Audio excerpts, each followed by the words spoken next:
எனக்கு இப்பதான் ஒரு விஷயம் ஞாபகம் வந்துச்சு. வியானுக்கு சாப்பாடு ஊட்டிட்டு இருந்தேன். ஆக்சுவலா என்ன அப்படின்னா, நான் ரீசெண்டா ஒரு வேலை விஷயமா வெளியே போயிருந்தேன். அப்படி நைட் 8 மணி ஆகி எனக்கு வேலை முடியவே இல்லை, எக்ஸ்டெண்ட் ஆகிட்டே போயிட்டு இருந்துச்சு.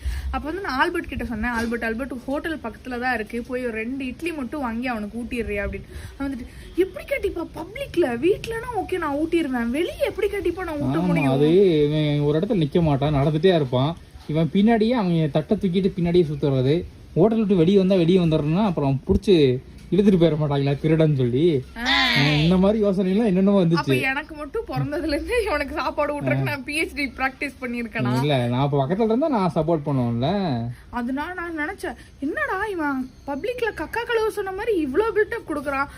ஒரு அப்பா வந்து சாப்பாடு ஊட்டுறது அவ்வளவு பெரிய தேசிய குத்த மாதிரி அவன் பேசினா, அது வந்து ஆக்சுவலா அவ்வளவு ஆக்வர்டா இருக்குமா பப்ளிக்ல அப்படின்னு எனக்கு தெரியல. நீங்க இதை பத்தி என்ன நினைக்கிறீங்க அப்படின்னு கமெண்ட்ல சொல்லுங்க, நான் தெரிஞ்சுக்கிறேன்.